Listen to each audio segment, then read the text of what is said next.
பானை, மண்ணில் செய்யக்கூடிய பாத்திரங்கள் எல்லாமே வந்து உன்னை வந்து கேட்குறான். மண்பாண்டம் அப்படின்னா என்ன?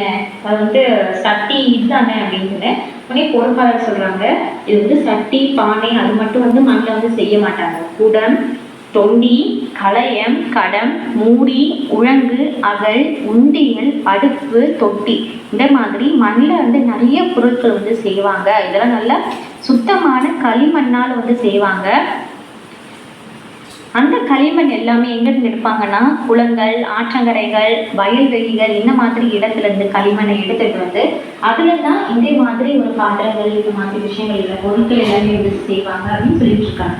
அப்போ மலர்விழி வந்து கேட்கிறா, நல்ல களிமண் கிடைச்சா போதுமா, உடனே வந்து பானை இந்த பாண்டங்கள் பொருட்கள் எல்லாமே செய்ய ஆரம்பிச்சிடலாமா அப்படின்னு கேட்கிறா. அப்படின்னு பொறுப்பாளர் வந்து சொல்றாரு, அப்படின்னா நல்ல களிமண் கிடைச்சா உடனே நம்ம ஒரு பொம்மை செய்யற மாதிரி செஞ்சு வச்சாலும் வராது. இதுக்குன்னு நிறைய ஒரு ப்ரொசீஜர் ப்ராசஸ் எல்லாமே. அப்புறமா ஒரு மெல்லிய மனசு அது மண்ணில் இருக்கும், நைஸா சாண்ட் இருக்கும் இல்லையா, அந்த மணல் சாம்பல் இது மாதிரி எல்லாமே கலந்து ஒரு பக்குவத்துக்கு வந்து வரணுமா. கரெக்டா வந்து பிடிக்கிற அளவுக்கு பானை செய்யற அளவுக்கு வந்து உருவாக்கலாமா. ஸோ இப்படி சொல்லிட்டே இருக்கும். உருவாக்கின பிறகு அதை கட் பண்ணணும் இல்லையா, அந்த சக்கரை அவங்க உட்கார்ந்து இருக்கக்கூடிய அந்த உதவியாளர் வந்து சக்கரத்தை வந்து எப்படி பயன்படுத்தணும், அந்த மண்பானை எப்படி உருவாக்கணும் அப்படின்னு சொல்லி காமிக்கிறாங்க, எடுத்து கொடுக்குறாங்க.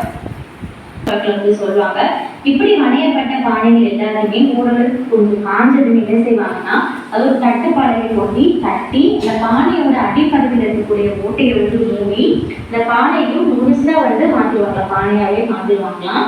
அதுக்கப்புறமா இந்த உருட்டுக்கள்னு சொல்லுவாங்க, அதை வச்சுட்டு அதை நல்லா தேய்ச்சி பானையை வந்து மெருகேற்றுவாங்களாம்.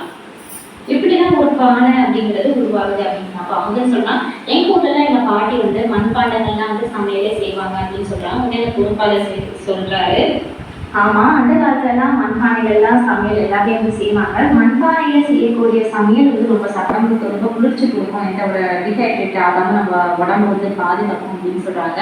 ஆனா இப்போ வந்து மண்பாண்டங்களோட பயன்பாடு ரொம்பவே குறைஞ்சிட்டு வருது. ஆனா இன்னுமே ஒரு சில திருவிழாக்கள்ல சமையல் சடங்குகள்ல இந்த மண்பாண்டங்களோட பயன்பாடு இன்னும் கொஞ்சம் மக்கள் கிட்ட வந்து குழந்தைகிட்ட தான் இருக்கு. அது நினைக்கும் போது அடுத்த பகுதிக்கு நம்ம போகலாம், அடுத்த ஒரு ரூமுக்கு போய் பார்க்கலாம் அப்படின்னு அதை எடுத்துட்டு போய் காமிக்க போறாங்க. ஸோ அடுத்த அரங்கில் என்ன இருக்கு அப்படின்னா, இங்க சொன்னாங்க இல்லையா சுடுமண் சிற்பக்கலை என்ன சொல்றாங்க, ஆமாக்கா மண்பாண்டங்களை மாதிரியே ஒரு களிமண்ணால் செய்யப்பட்டு இந்த சூளையில இருந்து சுடுவாங்களாம். அப்படி சுடுறது மூலியமா தான் இந்த சுடுமண் சிற்பங்கள் வந்து உருவாகுது. தமிழர்களோட பழங்காலத்துல இருந்து இந்த சுடுமண் சிற்பக்கலை அப்படிங்கிறது ஒரு சிறப்புக்கு உகந்த ஒரு இடத்துல தான் வந்து இருக்கு. இந்த சுடுமண் சிற்பங்கள் வந்து ரெடியானதுமே அதுக்கு வந்து மண்ணுகள் பூசி வருவாங்க. இது வந்து ரொம்ப வழக்கத்துல இருக்கக்கூடியதுதான். பெரிய பெரிய மாளிகைகள்ல கலையரங்குகள்ல என்ன மாதிரி சுடுமண் சிற்பங்கள் வந்து ரொம்ப அழகு வந்து வைத்திருப்பாங்க. முன்னாடி எல்லாமே சுற்றூர்கள் இருக்கக்கூடிய கோயில்கள்ல மட்டும்தான் வந்து இந்த மாதிரி சுடுமண் சிற்பங்கள் இருந்துச்சு. ஆனா இப்போ வந்து நிறைய அது வந்து ஒரு கலை பொருளாவே மாறிடுச்சு. அழகுக்காக பல இடங்கள்ல இந்த சுடுமண் சிற்பங்களை வந்து பயன்படுத்துறாங்க அப்படின்னு பொறுப்பாளர் வந்து சொல்றாரு. அப்போ அவங்க சொல்றாங்க, எங்க ஊர் கோயில கூட இதே மாதிரி நிறைய குதிரை சிற்பங்கள் இருக்கே அப்படின்னு சொல்லி கேட்கிறான். அதுக்கு பொறுப்பாளர் சொல்றாங்க, மக்கள் வந்து என்ன செஞ்சுப்பாங்கன்னா தங்களோட வேண்டுதலை சாமி கிட்டதான் வைப்பாங்க இல்லையா, வைக்கும் போது நான் அதுக்கு காணிக்க வந்து இந்த குதிரை சிற்பம் வந்து நான் செஞ்சு வைக்கிறேன் அப்படின்னு வேண்டிப்பாங்க. ஸோ அப்படி அவங்களுக்கு வந்து ஏதாவது அவங்க சாமி கிட்ட வேண்டுதல் நிறைவேறிச்சு அப்படின்னா இந்த மாதிரி குதிரை பொம்மைகளை வந்து வாங்கி வைக்கிறது வந்து மக்கள் கிட்ட வந்து வழக்கமா வச்சிருக்காங்க அப்படின்னு மலர்கள் எழுதி கேட்கிறா. நம்ம மண்ணால் உருவாக்கக்கூடிய சிற்பங்களை பற்றி ரொம்ப அழகா சொன்னீங்க, நம்ம அட்டை அரங்குக்குள்ள பார்க்கலாம் அப்படின்னு மறுபடியும் அட்டை அரங்குக்குள்ள போறாங்க. அட்டை அரங்குல என்ன செய்யறாங்கன்னா அந்த மூங்கில வச்சு கூட பண்ணிட்டு இருக்காங்க. மலர்விழி சொல்றான், மூங்கினால மட்டும் கூடைகளும் ஏனியும் மட்டும்தான் வந்து செய்வாங்க அப்படின்னு நினைச்சிட்டு இருந்தேன். என்னோட என்ன தப்பு போல இன்னைக்கு வந்து வகை வகையே நிறைய விஷயம் செஞ்சு வச்சிருக்காங்களே அப்படின்னு. ஏன்னா கண்காட்சி நிறைய விஷயங்கள் வந்து இந்த மூங்கிலால என்னெல்லாம் செய்ய முடியுமோ எல்லா கல்வி பொருள்களையும் வந்து செஞ்சு வச்சிருக்காங்க. பொறுப்பாளர் வந்து சொல்றாங்க, ஆமா மூங்கிலால ஒரு சில விஷயங்கள் வந்து செய்ய முடியும்னு நினைக்கிறது தப்பு, நிறைய விஷயங்கள் செய்யலாம். குழாய், கால்நடைகளுக்கு மருந்து புகட்டும் குழாயினே மாதிரி நிறைய பொருட்கள் வந்து மூங்கில வச்சு வந்து செய்யலாம். அதுவும் கூட மட்டும் வந்து செய்வாங்க அப்படின்னு கிடையாது.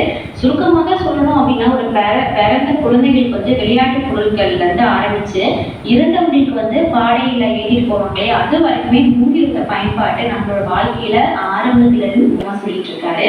அப்போ மலர்விழி என்ன சொல்றோம் அப்படின்னா, முன்னாடி எல்லாமே திருநங்கை அதுக்கு பொறுப்பாளர் சொல்றாரு, ஆமா அது மட்டும் இல்லாம கடவுள் வழிபாட்டு போது கூட அந்த வெற்றிலை, பாக்கு, பூ, பழம் எல்லாமே வந்து சாமிக்கு கோயிலுக்கு கொண்டு